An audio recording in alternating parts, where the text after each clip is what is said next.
Assalamualaikum. Assalamualaikum warahmatullahi wabarakatuh. Dengan siapa di mana, Pak? Ustaz dari Kendari, Ridwan. Pak Ridwan di Kendari. Silakan Pak Ridwan pertanyaannya. Gini Ustaz, mau tanya masalah mungkin di luar tema. Iya. Masalah bermakmum imam yang secara tajwid tidak memenuhi syarat baik mahramnya, Ustaz.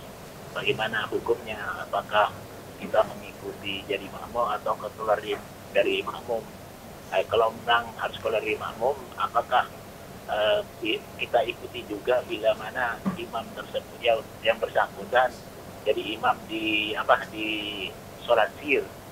Demikian Ustaz. Baik Pak Ridwan di Kendari. Assalamualaikum warahmatullahi wabarakatuh. Assalamualaikum warahmatullahi Silakan wabarakatuh. Ustaz, Masya Allah, dari Pak Ridwan di Kendari, Ustaz. Pak Ridwan di Kendari. Barakallahu fikum. Ketika kita menjadi makmum sementara imamnya bacaan Qur'annya kurang maksimal, kurang bagus, apa yang perlu kita lakukan? Yang kami pahami bahwa lahan, ya, kesalahan dalam membaca Qur'an itu disebut dengan lahan. Lahan dalam membaca Qur'an itu dibagi menjadi dua. Ada lahnun jali dan ada lahnun khafi. Ada lahnun jali dan ada lahnun khafi.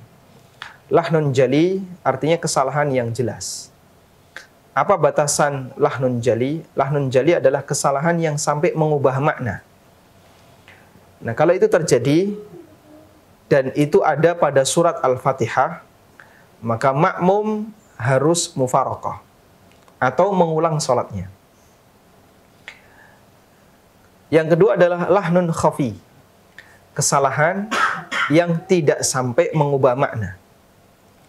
Untuk yang kedua ini, makmum silahkan tetap bersabar, nggak jadi masalah jadi makmumnya orang yang seperti ini. Insya Allah sholatnya masih sah.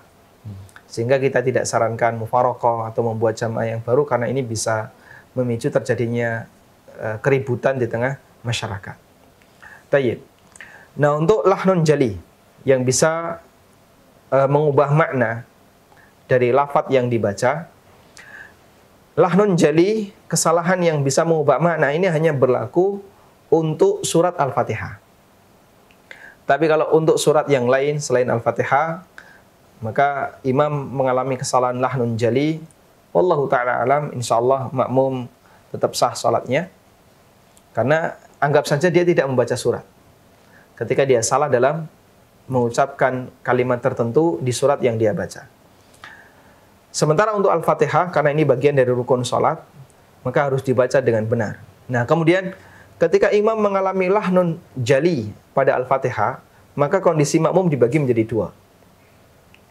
Yang pertama, makmum yang bacaannya tidak lebih bagus dibandingkan imamnya. Misalnya di pelosok kampung, ya. Kemudian Pak Kaum sebagai imam dan masyarakatnya sebagai makmum. Bacaan Quran terbaik Pak Kaum itu. Yang lain nggak bisa baca. Jangankan baca, ya, bisa baca aja nggak bisa, ya. Jangankan mengalami lahan, nggak bisa baca sama sekali. Sehingga hanya Pak Kaum ini yang bisa baca Fatihah. Itu pun pakai lagu mocopat. Jadi, wah, Masya Allah, ya. Salahnya banyak. Terus bagaimana nasib makmum-makmum di belakangnya yang kualitas Fatihahnya tidak lebih baik dibandingkan imamnya? Jawabannya, insya Allah semuanya sah. Kenapa? Karena siapapun yang jadi imam, gak ada yang beres Fatihahnya.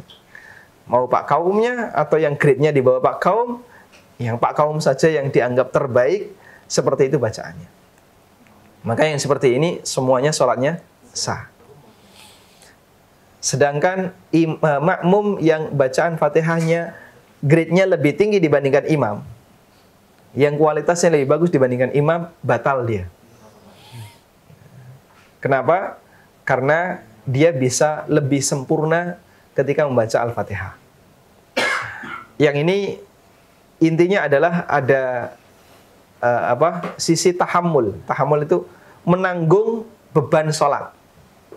Nabi SAW mengatakan, al-muadzinu aminun wal imamu dhamin.